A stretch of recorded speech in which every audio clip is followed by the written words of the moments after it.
this talk I hope it's going to be intermediate on an intermediate level. This is going to require knowledge of Kubernetes. I'm not going to go through all the basics, but I will make an introduction to admission controllers to say what are those. I'll be showing two different examples. So the second point is the first one. The second example is going to be when I'm going to be talking about writing our own webhook, or maybe don't. Maybe I'm going to consider why we shouldn't be writing our own webhook implementations. There's going to be little pieces of code on the slides, but I'm not going to do any live demo. And I noticed that there's a second presentation today on a similar topic. Hopefully, we're not going to overlap too much. If anyone's going to be interested in this topic, I recommend the second one also.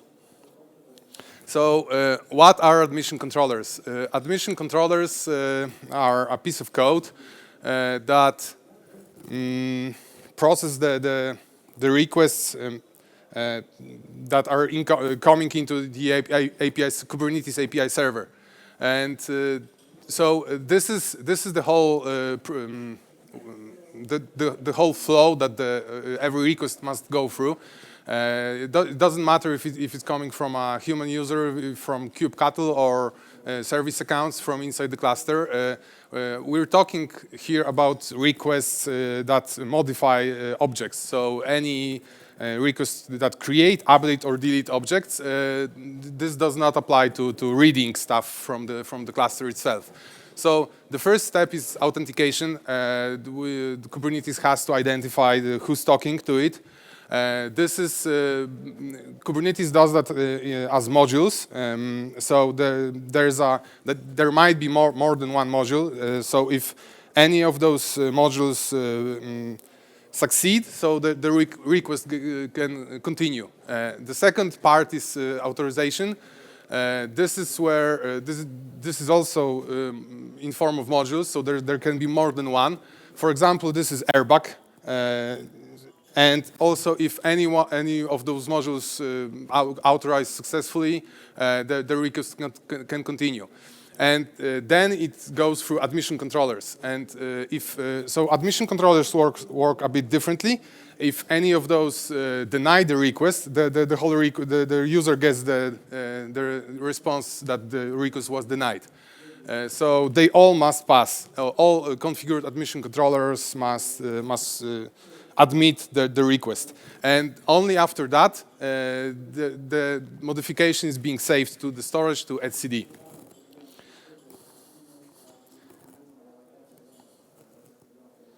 So this is a different view where we have some details about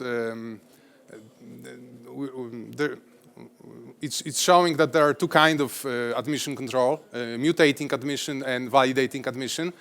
And this is important because mutating admission must be done first, because it can actually modify the object, either change any existing fields or add new fields to the object.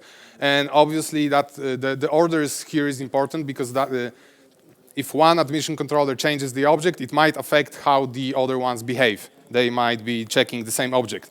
And also this probably might affect the validation. So mutating admission must be done sequentially in a specific order, but validating admission can be done in parallel. That should speed things a bit. So let's think about an example here. Let's say we want to separate which pods are running on which nodes. For example, in the example I'm going to be showing, this is to separate development workloads from production workloads.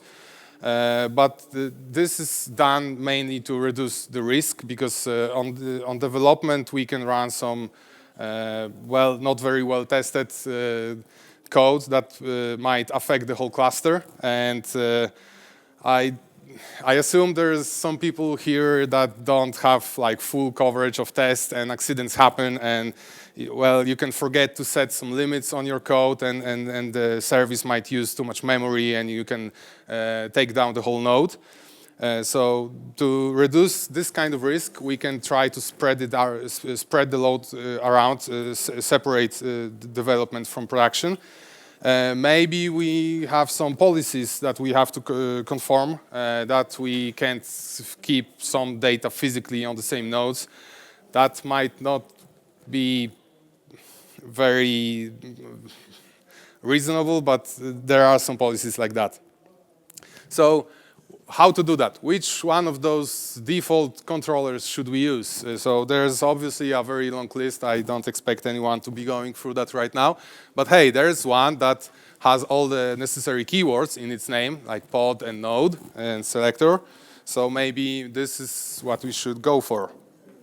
And the good thing is that this should be enabled by default. So the whole list I'm showing here, those are all available admission controllers. I actually copied that from the output of kubeAPI server.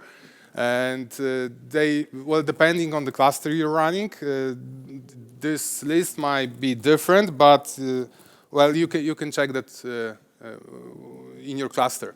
So how to use PodNodeSelector?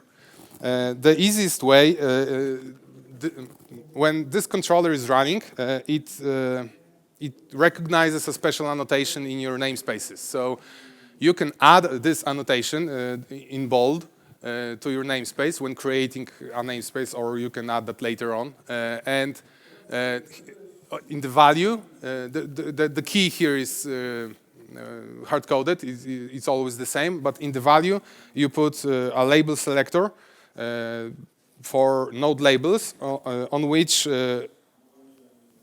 every pod deployed in that namespace will be scheduled on. So this is easy. I mean, it only requires changing the namespace, but you can. This only allows you to define node label selectors for any existing namespaces. But what if you'd like to have a default node label selector for any namespace? Let's say in your cluster you create namespaces in a dynamic way.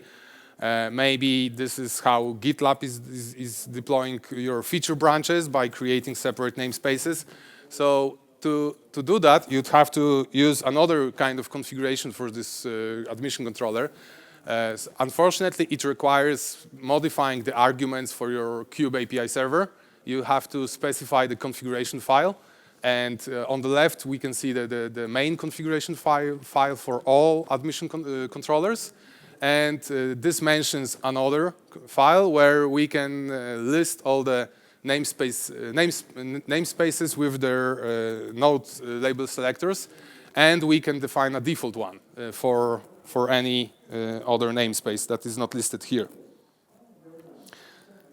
So the drawback of this is that you have to modify the arguments, and if anyone's of you are using a managed Kubernetes, that might not be possible. Maybe there's someone you can contact in your organization that can do that for you, but if that's like a fully managed solution, that might not be possible at all.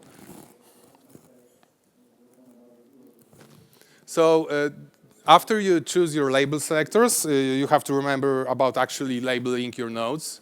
So this is easy. This is a single command. You have to somehow figure out how to do that when you have dynamic nodes joining the cluster. Every new node would have to be also labeled to be effective. Here's a list of all the default labels, and that might be useful. You have to remember that those are available. You can use them. Obviously, the values here in those labels depend on the cloud you're running in, and if you're running in a cloud and not on-premise. But that might make it even easier to separate your workload across zones and regions, or even maybe instance types if they differ enough. So obviously, this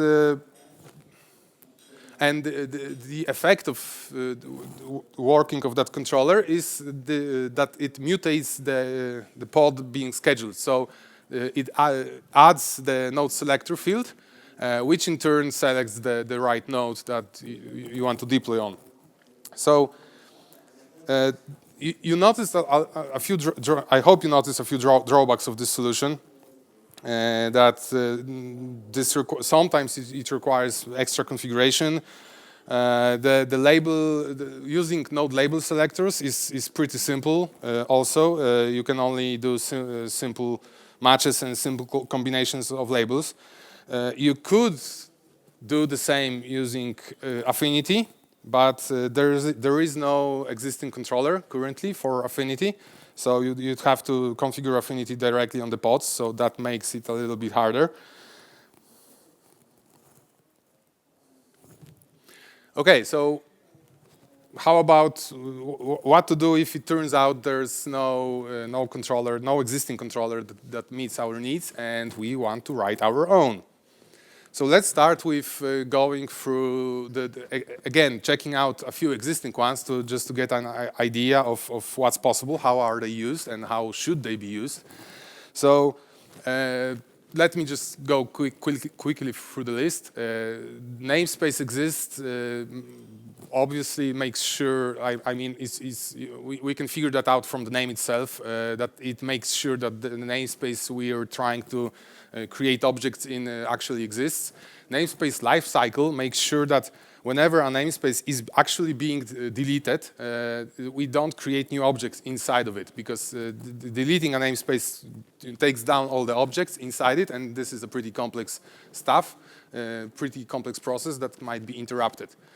Node restriction is pretty interesting because it makes Kubernetes behave a little bit better, because it doesn't it restricts specific kubelets to only modify the node objects that are associated with those physical nodes, and they prevent the kubelet from modifying any pods on other nodes. So we can feel a bit better about Kubernetes, that they actually control that.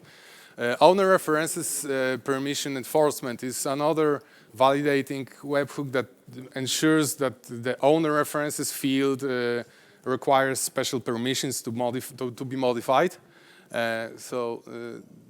This should be combined with airbag. We already talked about PodNodeSelector, and pod toleration restriction is a little bit similar, because it allows you to combine namespaces together with pod tolerations.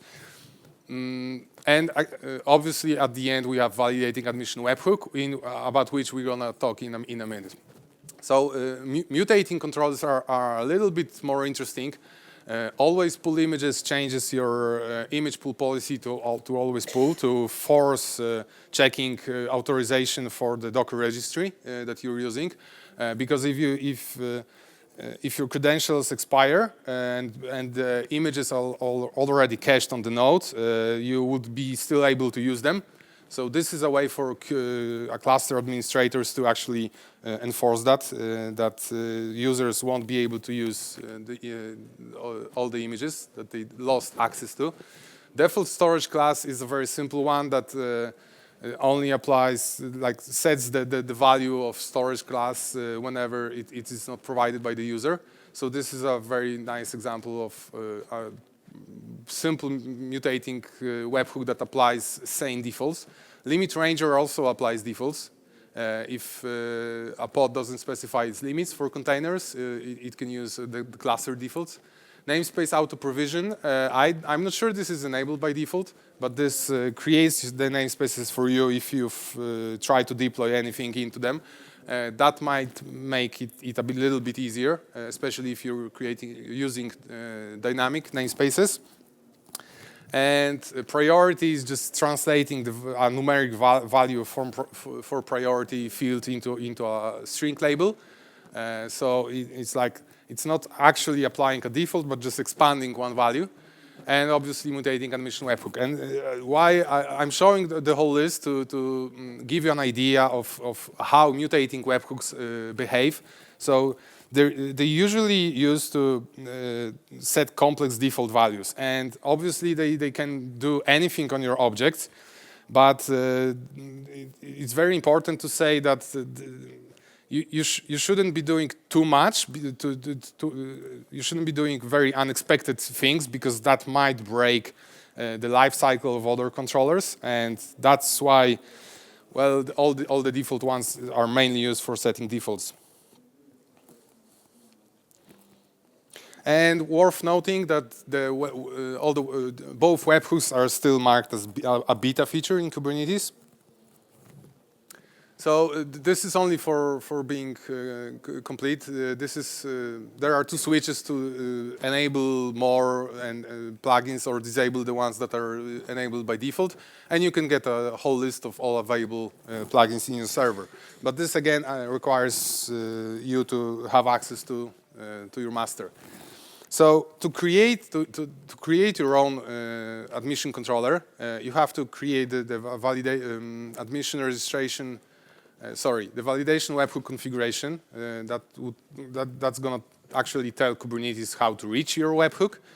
So the most important things here are you have to list the resources that the API server is going to check which requests to forward to your webhook. It doesn't have to handle all the requests. And you have to specify how to reach your webhook. So this is the URL field in client config. And you can see that I'm using AWS Lambda here in this example. So an external URL. This is because that's the simplest example of a working webhook I could figure out. So I don't have to actually deal with setting up a HTTP server. And the very important thing is that it has to be HTTPS. So API server won't work without HTTPS at all. And also, the URL cannot contain any basic auth data. So if in this example, the webhook I've been playing with is unauthenticated. Anyone can actually reach it. If you want to have like a mutual authorization, you'd have to also create this configuration file. I'm going to show that in a bit. And so because there's HTTPS, we have to specify the CA certificate. Things that I haven't shown on this slide, there's a few extra fields. There's a namespace selector. We can so we can limit the kind of resources that this applies to, but we can also limit the namespaces where this is going to be used. There's failure policy. Notice that it has the default value of fail. Sorry, that's not the default value, but it can either fail or be ignored. So this whenever your webhook is not actually reachable, maybe it's down temporarily, or maybe someone deployed a new version and broke it. So you might wonder what's going to happen. Would I be able to still deploy stuff on my cluster? And well, it depends on what's your security level. You might be using webhooks as an automated way to tell your cluster users that they shouldn't be doing anything, or you might actually be required to enforce a policy. So it can be either like a soft limit or a hard limit. So if it's soft, you can just ignore it. If it fails, maybe that's gonna create some unwanted workload on a cluster, but it might be better to still be able to deploy that instead of, well, deny all the requests. And there's also timeout, so we can set a timeout because this is an external call. So obviously, some of you might not feel very well about having this outside of the cluster. And so I'm gonna talk a bit later how to actually call a service that's inside the cluster. So here we have the handler for the Lambda. This is a piece of, again, this is Python because this is the shortest example I can create, and I really wanted to fit that in a single slide. And this is a very simple admission controller that checks if we are using only images from a private registry. So it goes through all the containers. Well, let's go through this code a little bit from top to bottom. So we load the whole request, and we create a response. We basically copy the whole request, but we add a new field called response, where we copy the value of UID. So this API server that sent us this request can actually validate that the response he got is for the same request. That's a very simple validation. So we have to do that. We have to copy that field. And we only set the allowed field. That's going to be a Boolean, either true or false. It's going to be true if all the images in every container starts with a specific prefix. And you can see that we're iterating over object spec containers, and this is important that we have the whole object in the request. We can check any field from the request. So this is a validating webhook. It doesn't modify the object itself in any way. It only sets the allowed field and sets the status code to 100. So I don't know if anyone noticed that this is very basic. It doesn't even specify the reason why the request failed. And, well, this is useful. In a minute, I'm going to show you a few other things, how to make better hooks. So this is the configuration I've been talking about a few minutes ago. If you want to have like mutual TLS or just client authentication, you have to create an external configuration file and pass it to the API server.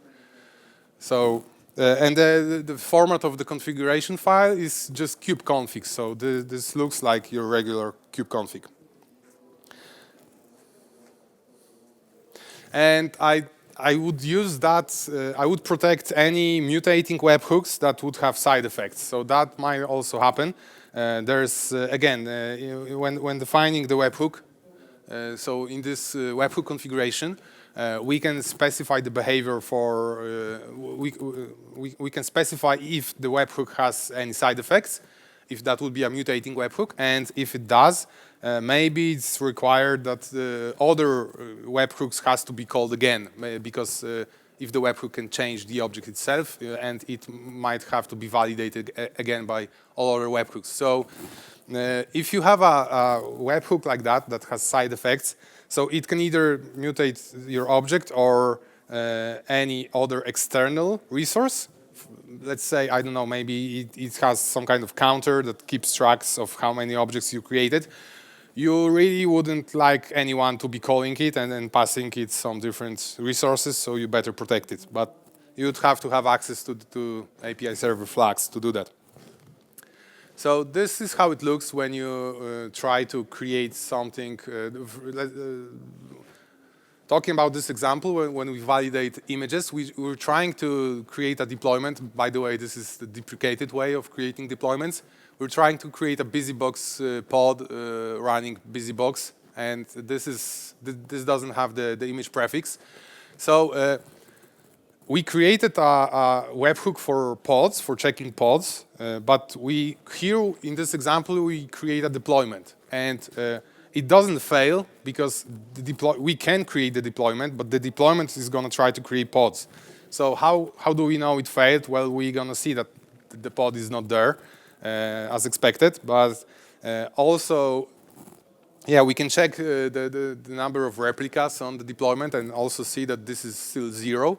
But we'd have to actually, we either have to call describe on the deployment or just get all the cluster events, and in the events we can see that there was an error caused by one of the admission webhooks, or yeah, it has the name. So, and this is, you can see that the message underlines that there wasn't an explanation. There wasn't a reason for it to do so. So obviously, here I'm showing the whole data structure. This is actually Go code from the sources of Kubernetes. And there's a field called result that can contain the reason why we're denying the request. And just like this is important, please remember, if you're going to be implementing webhooks, please remember about the visibility and make it a bit easier for other people using your cluster to know what's happening and what actions should they take if a request is denied. So just denying creating pods is very not nice. So we should have set this field in this example. Other notable fields is that patch is used by mutating webhooks. So if you want to change the object, you create a JSON patch. The only supported format is JSON patch. So the field patch type can have only a single value. And there are libraries you can use to do that. You basically take the original object, you can modify it, and take those two objects, like the original and a copy, call some function in any language you want to use, and it's going to give you the JSON patch. You don't have to build it yourself. And there's also audit annotations that's going to be audit annotations are gonna be set. Sorry, I have to check my notes.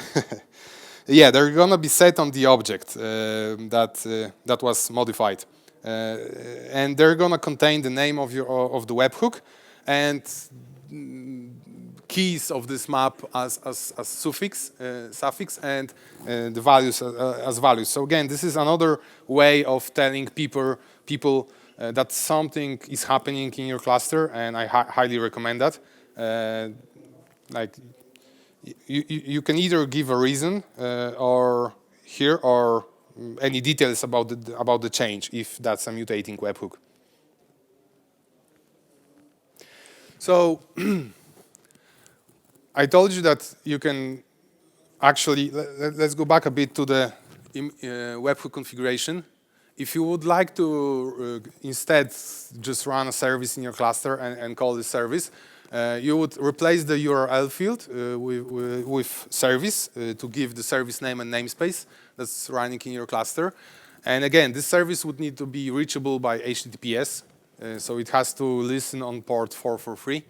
And yeah, let's talk about writing our own server. So who can easily write an HTTP server in any language? Okay, so yeah, you can pretty much find very basic examples on how to do that. But what else would you need to create a service like that? Well, you have to handle HTTPS. Possibly you have to do some kind of authorization and authentication. You have to put it in a Docker image. You have to somehow manage your own TLS certificates, put them in a secret and maybe rotate them, because creating ones for like a very long time maybe is not a very good idea, depending on how you use your cluster. You have to write all the resources to deploy this service. So that's starting to look like a lot of work. Well, there's also, if you want this service to be resilient, reliable, and have all the nice things, you have to, and maybe if it's a very advanced validation, it might be checking out all other existing objects in your cluster. So you're probably gonna have to, at some point, start talking with the Kubernetes API. Maybe it's gonna start having some complex configuration. Definitely you want to have any form of logging from the start, and well, metrics, liveness probes, all of that, and documentation, and explain all the other people how where's the actual policy and how to extend this policy, how to modify it in future.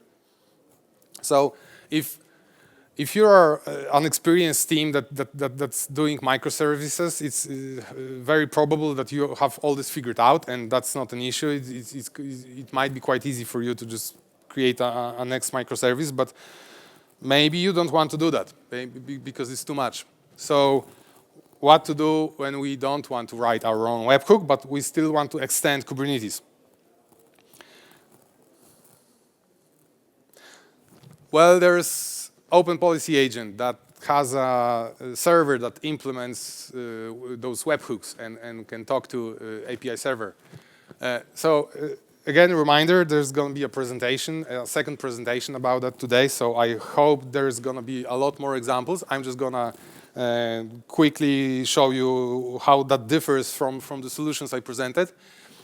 So Open Policy Agent has a server that, well, it gets requests, checks those requests against some kind of policy, and returns you a response, like a decision. And it's using its own language to write policies. It's called Rego. So the obvious drawback is that you have to learn another language. Maybe you don't want to do that, but the pros are that if you're, let me show you another slide.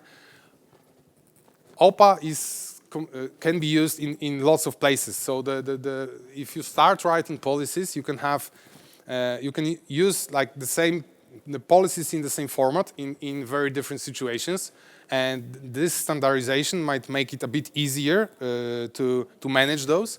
And obviously, you can separate your policies from the code. So this also might be a bit easier to review them. So maybe not very technical people might start reviewing your policies. Obviously, you should be storing them in some kind of version control.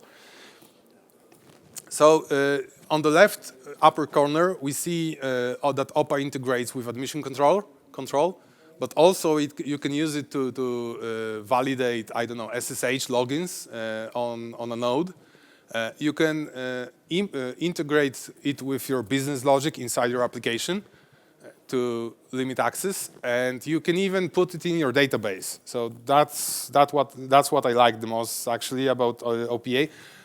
You can write your policies in Rego, and it compiles them to a set of SQL statements to be used to have access control in a database. So I must admit, I don't know Rego. I can't write policies in Rego. I haven't been using OPA, but I like the idea of that. And I like that I can actually read this policy. I found that in the official tutorial. So we can see that this is the exact same example as I showed you before, just to make sure that all the containers have a specific prefix. So this first it checks that we're dealing with pods. There's some assertion at the top. Next we get the image name, assign it to a variable. We check if it starts with or doesn't start with a specific prefix. And probably if it doesn't, we create the message. As I said, we should be providing reasons why it fails. So this looks pretty simple. And again, we can keep that in some version control and audit it easily. Here's a little bit more advanced policy. When we use an annotation stored in a namespace to create a whitelist for ingress entries for hosts.